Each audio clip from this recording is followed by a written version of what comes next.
Welcome back to the channel. In today's video, we are going to be answering the question, are the Oklahoma City Thunder an all-time great team? In this video, I'm going to be talking about three primary concepts, obviously answering, are they an all-time great team?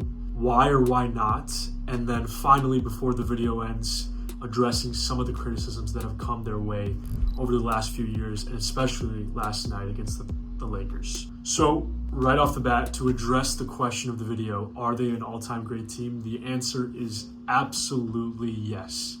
They are 100% without a doubt an all-time great team. As of recording this video, the date is May 8th, 2026.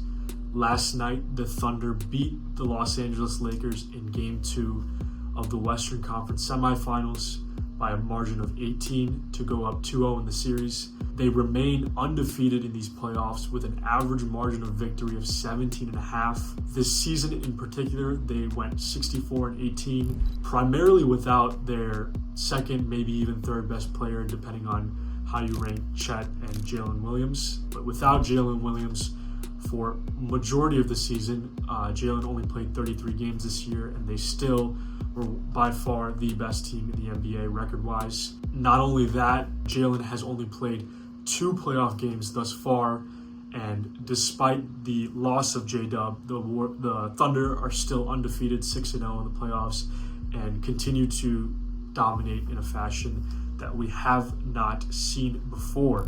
So don't mind me if I look down. I got some notes that I kind of want to talk about as I defend my case for why I believe they are an all-time great team. But one of the primary reasons why they're all-time is their margin of victory. Last season, in the 2024-25 season, in which the Thunder won the championship, they finished with the largest margin of victory in NBA history from a regular season team. Winning 68 games that year, they finished with a margin of victory of just over 12 a game, surpassing teams like the 73-9 Warriors, who obviously have the all-time wins record, the 72-10 Bulls with Jordan in 1996, and even the 72 Lakers with the likes of Jerry West and Will Chamberlain for those old heads out there. This season in particular, they had another dominating season, starting the year 24-0, finishing 64-18, and they had the 8th largest margin of victory, once again asserting their dominance amongst the greatest teams to ever do it. Historically speaking, the greatest teams we've ever seen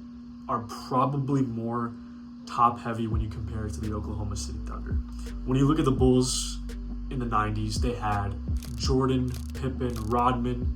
The Warriors had Durant, Curry, Clay, and Draymond, obviously Iguodala as well. The 80s Celtics had Bird, McHale, Parrish. The Showtime Lakers had Magic, Kareem, and James Worthy. But don't get me wrong, obviously the trio of SGA, Jalen Williams, and Chet are incredibly talented in their own right. SGA is likely to win back-to-back MVPs this year. J-Dub last season was All-NBA third team. Probably would have been primed to be an All-NBA candidate player this year if he had been healthy. And Chet this season made his first All-Star team, one of the best two-way players in the league, arguably a top 5 defender, and is likely to make his first All-NBA selection this year as well. It's just that when you compare their top-level talent to maybe the likes of the Warriors, for example, Curry and Durant are in conversations to be top 15 players of all time. SGA might be approaching that conversation one day, but he isn't there yet, and J-Dub and Chet likely won't be in those conversations at all. You look at even a team like the Miami Heat with their Heatles run in the mid-2010s, they had Dwayne Wade and LeBron. LeBron obviously in GOAT discussions, Dwayne Wade in top 20, maybe top 25 discussions depending on who you're talking to. I think the key difference though between some of those teams and the current Thunder team is the level of depth, right? When you look at the all-time great teams, they all have top-level talent and they all have deep teams. I think the Thunder, however, sway more so in terms of their gap being a deep team. So you look at the top-level talent of the Warriors, for example, with Durant, Curry, and Clay, compared to the Thunder. I think the Warriors team have the edge there, and they're maybe on a slightly higher tier. But if you compare the depth 1 through 12, or in this case 9 or 4 through 12, to the Warriors 4 through 12, I think it's 9-day difference, and the Thunder on a different tier.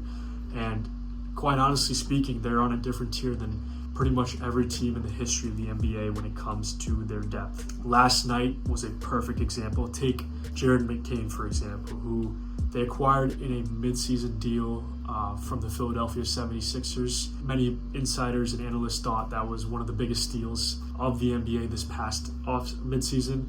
And McCain didn't play a singular minute in the entire first round series against the Phoenix Suns. Not one single minute. And he comes out in games 1 and 2, plays a combined total of 33 minutes and drops 30 points on 11 for 18 shooting, 8 for 10 from 3, a blistering 80% from 3, and just absolutely dominates his minutes despite not playing at all in the prior round and just being inserted into a second round series against a gritty Lakers team led by obviously LeBron James. This is just remarkable efficiency from a guy who was getting DNPs just last week. Off the bench alone, the Thunder have all NBA defensive caliber guard Alex Caruso, who's been one of the best defenders in the league for quite a while now. Sixth Man of the Year candidate AJ Mitchell, who, if he probably stayed a little bit healthier throughout the course of the season, probably would have won the Sixth Man of the Year. And in my opinion, he has the ability to control and dictate pace at a level we haven't seen from other sixth men. I honestly think he has all-star potential and flashes, and maybe that's a conversation for another day. Regardless, though, they have elite shooting and defense in Casey Wallace, Isaiah Joe, and Aaron Wiggins.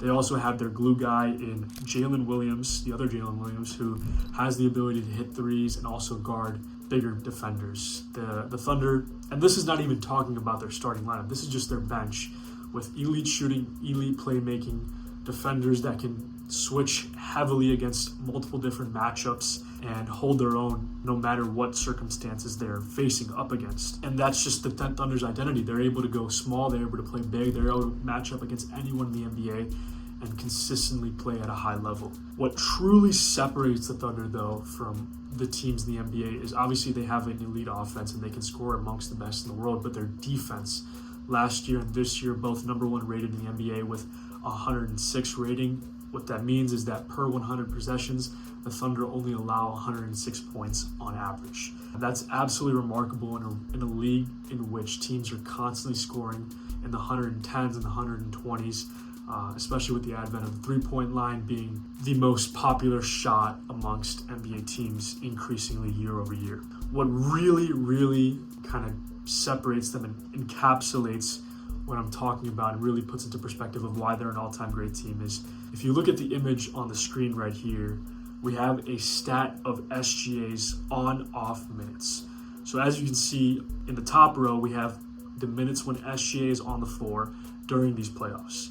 Obviously, they have an incredible offensive and defensive rating, and they have a net rating of 17.7. That's absolutely absurd. A net rating of 17.7 would by far be the highest all-time in an entire regular season. But take a look at the off minutes, the minutes that SGA is not on the floor. In the 61 minutes that he's not on the floor for these playoffs, the Thunder have not skipped a beat. They have been elite offensively, scoring 141 points per 100 possessions and only allowing 95 points per 100 possessions with a net rating of 46.9. Obviously, we have to contextualize this.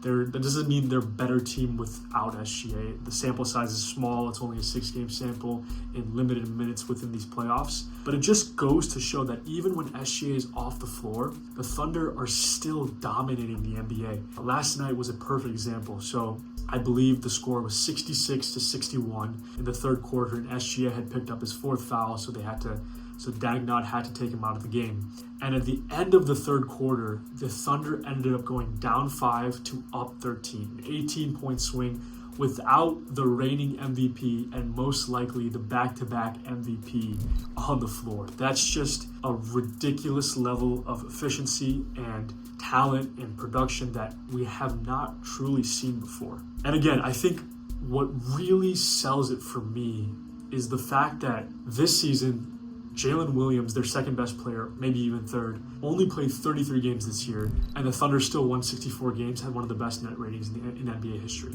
Last season, they had the best net rating in NBA history, a top 3, maybe 4 record in NBA history with 68 wins, and Chet Holmgren only played 32 games that year. 32 games, missing their second, maybe third best player, and they're still dominating in both seasons. That just goes to show, most teams, even elite teams, if they're missing one of their best players, they are noticeably worse. With the Thunder, that simply did not change at all, and they ended up being, again, one of the best teams in back-to-back years, won the championship last year, and are currently in prime position to repeat as champions. And repeat as champions in an era which back-to-back champions have been incredibly hard to come by. The last repeat champion was in the 2017-2018 season with the Golden State Warriors. Since then, we've seen a different champion every single year, and the same team hasn't won twice in that same time frame in those last 8 years. And especially with the new CBA, the rule changes, and how hard it's been to build championship rosters, and the competitiveness of the NBA, the fact that they are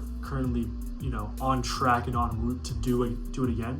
Now, obviously, they haven't truly been tested yet. They still have to, face potentially the Minnesota Timberwolves, or even more difficult, the San Antonio Spurs with Victor Wembanyama, that team that they have going on there. And then presumably if they do make the finals, they'll have to face a tough opponent in the NBA finals as well. I say all of that to really say that while we can't sit up here and talk about them in dynasty conversations, statistically speaking, they are unquestionably an all-time great team and have been for the last 2 seasons. Before I end this video, I want to address some of the criticisms that have come the Thunder's way. So last night, if any of you guys were following Twitter or just on social media in general, you probably saw the plethora of posts just absolutely bashing the Oklahoma City Thunder for the flopping, the foul baiting, and just the way the game was ultimately officiated. And while I do think there is merit to that, I think it's important to properly contextualize what's going on. So the primary criticism that has come to the Thunder in the last few seasons has been the foul baiting, specifically from SGA, the head of the snake. SGA has notoriously gotten the rep of being one of the league's biggest foul baiters ever, egregiously going for free throws as opposed to trying to make baskets. But what I do want to say is, let's take a step back. SGA, when you look at the 30-point per game seasons in NBA history, is amongst the lowest in terms of actual free throws attempted per season when you're looking at 30-point per game high volume scores. So from that perspective, he's not really attempting maybe as many free throws as people are perceiving. And number 2, he's never led the league in free throws attempted per game. In fact, this year, Luka Doncic took more free throws than SGA, and he just never has in his 7-year career. I think where the criticism is absolutely warranted is in which the way he gets his free throws, and that's where the problem lies. It's not necessarily the number of free throws he gets. If SGA was driving to the paint, looking to score, and he was getting those free throws in a natural, ethical sense, then I don't think fans would really have as much of a problem with it. But because a lot of his free throw attempts are coming from him not trying to make the shot, but trying to find angles and ways to manipulate the defender and the overall rules of the game in order to get to the free throw line. And so I think that's where the problem lies. And unfortunately for fans, that's maybe not as an exciting style of basketball, and it's totally understandable in terms of a criticism perspective. For me, I think that this is more so an indictment on, or this more should be an indictment on the league not keeping up with their rules and enforcing their rules. In the rule book, it says that for flopping should be penalized with a technical foul. Obviously, this hasn't been enforced. We've seen this on countless occasions where not only SGA, but players across the league are flopping and not getting technicals as a result. Another thing is, I think the league should start maybe changing the rules. If a player is specifically trying to initiate contact for a free throw as opposed to making a difficult shot, then they shouldn't be rewarded for free throws. So this is a call out to Adam Silver, the league officials, and the referees, of course, to look into these, change these, because if they don't do it, then you really can't blame. It's just like, it's the old saying, don't hate the player, hate the game, and SGA is going to continue to do that. What I will say is, I understand because of this, he might not be getting the respect that he truly deserves. When you look at just from the numbers perspective and just his ability to make shots, SGA is shooting nearly a 70% clip at the paint. He's leading the league in drives year over year. He's shooting 55% from the mid-range, which is better than Michael Jordan in a lot of his prime seasons. And he's shooting nearly 40% from 3 on a decent clip. I mean, this level of efficiency from just not even a free throw, but from a shot making perspective is one of the greatest we've ever seen. And honestly, we shouldn't take it for granted. And it's a damn shame that some of his free throw antics have taken away the greatness that SGA has displayed, having some of the most efficient guard seasons in NBA history, blowing past even Michael Jordan and Kobe Bryant. To one, Michael Jordan recognized as arguably the greatest of all time, and Kobe Bryant consistently in top 10, top 5 all-time conversations. And just to conclude, yes, the Thunder are an all-time great team, but I think this is a trend for a lot of all-time great teams in the moment. If you look at the Warriors, when they were first coming up, a lot of the criticism was the illegal screens, the moving screens, and over time, fans and analysts and media personalities got over that fact and just looked at the body of work, looked at the accolades, looked at the amount of wins, and looked at the championships. As long as those were secure, they were recognized and given the just credit. And so I think a similar thing is going to happen to the Thunder, assuming they continue to win championships and continue to play at a high level. And before we know it, all this foul baiting conversation will be put to bed. Thank you for watching this video. I hope you guys learned a thing or two about the Thunder, their overall dominance, maybe contextualize what some of the criticisms were. And, let me know your guys' thoughts on the video. Do you guys think the Thunder are an all-time great team? Do you think they're fraudulent? Do you think they deserve some of the calls that they're getting? What's your overall opinions on the Thunder and the state of today's NBA? Thank you for watching, and I will catch you on the next one.